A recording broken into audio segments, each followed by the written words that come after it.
সারা দেশ জুড়ে মনরেগা বাঁচাও সংগ্রাম ৪৫ দিনের কর্মসূচি বিগত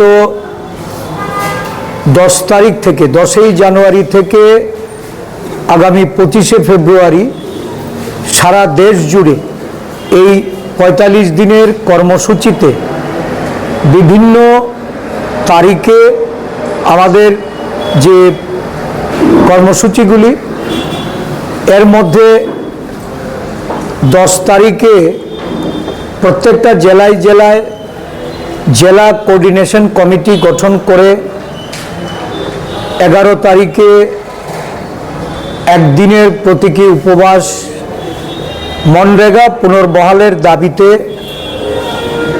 সমগ্র দেশ জুড়ে আন্দোলন কর্মসূচির অঙ্গ হিসাবেই 12ই জানুয়ারি থেকে 29 জানুয়ারি অবধি প্রতিটা রাজ্যে আমাদের সংগঠনের তৃণমূল স্তরে পঞ্চায়েত ভিত্তিক আমাদের সেখানে রেজুলিউশন নেওয়া,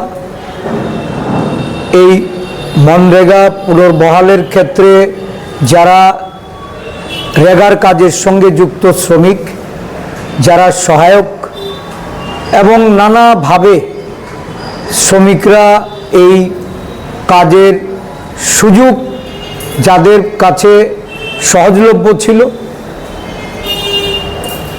ভিবি গ্রামজি কর্মসূচিতে যাদের অধিকার খর্ব করা হচ্ছে, বিশেষ করে গ্রামীণ মহিলাদের 60% মহিলার কর্মসংস্থানের ব্যবস্থা হয়েছিল এমজিএনরেগার মাধ্যমে। বর্তমানে যে নতুন আইন প্রবর্তন করা হচ্ছে, এই আইনে দেশের সব কয়টা পঞ্চায়েত সেখানে কাজ করার সুযোগ পাবে না।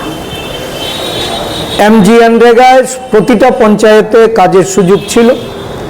এখন কেন্দ্রীয় সরকার এই ক্ষমতা তুলে নিয়ে কেন্দ্রীয় সরকার নির্ধারণ করবেন যে কোন পঞ্চায়েত কাজ করবে, কোন রাজ্যে কোথায় কোথায় পঞ্চায়েতগুলিকে নির্ধারিত করে সেখানে কাজ করার জন্য পঞ্চায়েতের ক্ষমতা থাকবে না। ঠিকাদারের মাধ্যমে, বিভিন্ন এজেন্সির মাধ্যমে, মোট কথা রাজ্যের যারা কর্পোরেটর তাদের কাছে এই দায়িত্বটা অর্পণ করা হচ্ছে। 125 দিনের কথা বলে এখানে মানুষকে বিভ্রান্ত করা হচ্ছে। এই আইনে 100 দিনের যে গ্যারান্টি ছিল মনরেগাতে, এটাকে সম্পূর্ণরূপে বাতিল করা হয়েছে।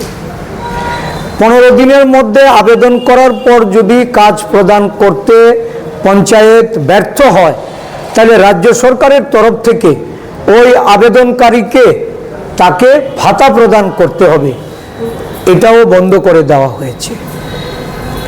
বলা হচ্ছে 125 দিন।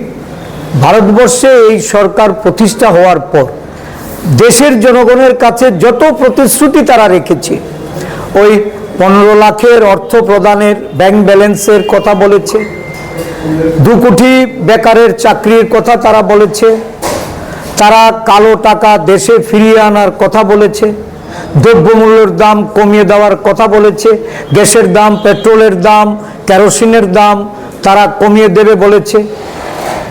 বিভিন্ন ফেয়ার প্রাইস শপে তারা জিনিসের যোগান যেমন বৃদ্ধি করবে, সাথে সাথে দ্রব্যমূল্যের দাম এটা কমিয়ে নির্ধারণ করবে। আজকে সমগ্র দেশ জুড়ে দ্রব্যমূল্যের দাম শুধু বৃদ্ধিই নয়, এটা ঊর্ধ্বগতি গগনচুম্বী। সরকারের কোনো হেলদোল নেই, প্রশাসনের কোনো হেলদোল নেই।